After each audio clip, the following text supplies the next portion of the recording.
मेरा नाम पुष्पा। क्या हुआ आपके साथ? मेरे साथ एक आदमी खड़ा हुआ दिखाई दिया मुझे। काला कुर्ता पहन रखा, सफ़ेद पजामा पहन रखा, और आकर एक हाथ तो मेरे मुंह पर रख लिया, एक हाथ से मेरे बाल पकड़ लिए उन्होंने। फिर मैं इधर उधर को हुई कि ये मुंह पर से हाथ हटा, मैं क्या मेरे बाल छोड़ें। तो बहुत देर के बाद उन्होंने मेरे मुंह पर से हाथ हटाया, फिर दोनों हाथों से मेरे बाल पकड़ कर खींच लिए। तो उस टाइम पर फिर मेरी चीख निकली ज़ोर से। तो बड़ी वाली जिठानी ने आकर फिर मेरी मछली हिलाई कि क्या बात है, क्या हो गया तुझे। तो उसके बाद जो है वे फिर यहाँ नीचे कोई बैठ गए। बस मुझे जो है फिर डर लगने लगा।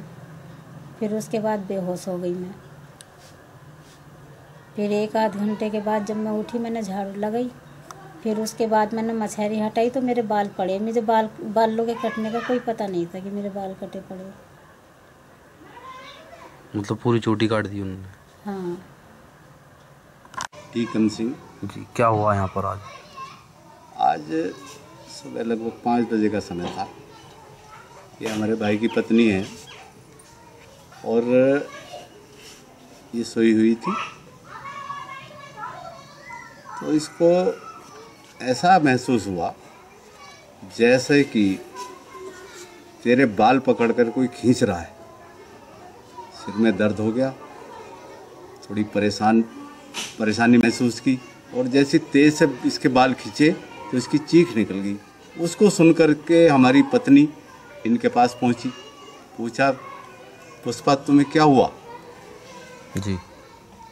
तो वो जागी हुई थोड़ी थी, वो तो ख्वाब में थी। तो फिर उसने उठाया उसको हिला करके, तो उठी वो। उससे पूछा गया कि क्या दिखाई दे रहा था तुझे, क्या था? तब उसने बताया कि मुझे ऐसे ऐसे दिखाई दे रहा था कि कोई कुर्ते पजामे वाला खड़ा है और मेरे बाल खींच रहा है। कोई बात नहीं, जब वो उठी अपनी झाड़ू वगैरह काम में लगी तो उसे अपने तकिए पर बाल दिखाई दिए। तब देखा उसने कि मेरे तो बाल ही कट गए। तो क्या लग रहा है किस तरह का यहाँ पर माहौल बना हुआ है? मतलब यहाँ पर जो एक महिलाओं में भय का माहौल बना हुआ है, और ये डर रही हैं कि पता नहीं ये ऊपरी साया है, कोई भूत प्रेत का साया है, क्या है ना। वैसे तो कोई हमारे यहाँ कोई आया गया है नहीं।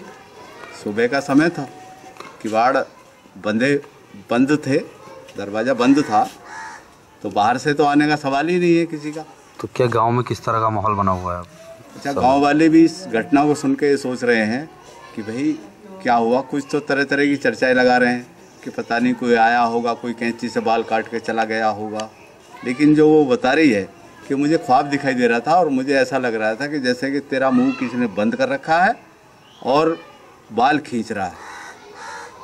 जैसे कि महिलाएं पशु के लिए चारा लेने के लिए जाती है, तो क्या किस तरह से जा रही है? नहीं, अब ऐसी डरी सहमी हुई सी हैं, वो जंगल जाना नहीं चाह रही हैं, और जा भी रही हैं तो अपना समूह बना करके जा रही हैं कि कभी जंगल में ही हमारे साथ जो है ये घटना हो जाए। अच्छा, गांव में किस तरह का पहरा वगैरह कुछ इस तरह? अच्छा, गांव वाले भी जो है जागते सो रहे हैं, ड्यूटी लगा रखी है कि भाई अब तुम्हें जागना है, हम सो रहे हैं, अब तुम उठ जाओ।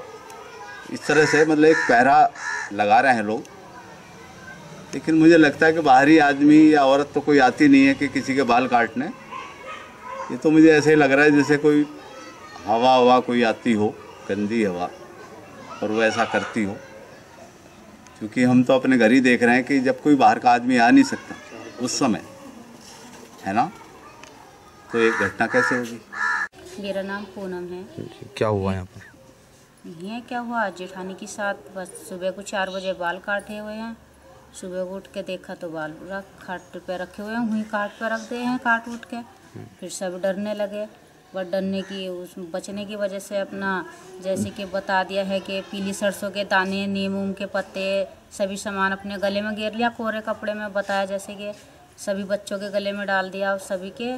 फिर अपना मेहंदी के, हल्दी के ये थापे लगाए हैं, नीम उम के पत्ते डाल के, नींबू वगैरह सभी सामान बचाव के लिए ये सभी चीज़ों के थापे लगाए हैं। अपना रात को आग उग दबाते हैं, जल छिड़कते हैं, पीली सरसों के सब में छिट्टे देते हैं। तो क्या माहौल क्या लग रहा है, किस तरह का माहौल बना हुआ है? बस यही डर सा लग रहा है बहुत ज़्यादा। यही है कि जैसे कि पास में आया है, बच्चे भी कमरे में नहीं बढ़ पा रहे हैं, हमको भी बहुत डर लग रहा है। जैसे पशु के लिए महिलाएं चारा लेने जाती है तो किस तरह से जा रही है? 4-5 महिलाएं जाती हैं, अभी सुबह 5-6 गए थे हम साथ में। तो मेरे को तो इतना डर रहा है बहुत ही ज़्यादा। मैं उनके बीच में आई हूँ, जैसे कि पत्ता उतार रहे थे गोला, तो बीच में ही थी, मगर मेरे को बीच में रखना, मेरे को बहुत डर लग रहा है। अन के चल तो डरे मत, तेरे पास की बात थी कि इस वजह से ज़्यादा घबरा रही है। तो लेकिन मैं उनके बीच में ही जंगल से आई हूँ, बस कार बहुत ज़्यादा डर सा लग रहा है। तो ये जो पाडले मांडू में एक औरत की चोटी काटने का मामला प्रकाश में आया है, क्या मतलब? इस समय जैसा कि आप लोग जान रहे हैं, पूरे आप देख ही रहे हैं, पूरे प्रदेश में इस प्रकार की घटनाएं हैं और निश्चित रूप से इनके पीछे शरारती तत्वों का हाथ है। तो ये जो भी लोग इस प्रकार की अफवाह या शरारती तत्व इस प्रकार की कार्रवाइयाँ करके जनमानस में भय, क्षोभ और अफवाह फैला रहे हैं, उनके खिलाफ निश्चित रूप से कठोरतम कार्रवाई की जाएगी। ये आप देख रहे हैं कि आज पेपरों में निकला हुआ है, काफ़ी स्थानों पर ऐसा हुआ है। तो इसमें जनता सतर्क रहे, लोग सतर्क रहें। इसमें शरारती तत्व अफवाह फैला रहे हैं और इस प्रकार की कार्रवाइयों को शैतानी पूर्वक अंजाम देकर इसे लोगों में अफवाहें फैला रहे हैं। तो लोगों को भी सतर्क रहना होगा और हम भी ऐसे तत्वों की तलाश में जो इस प्रकार की कार्रवाई करें, उनके विरुद्ध वैधानिक कार्रवाई की जाए।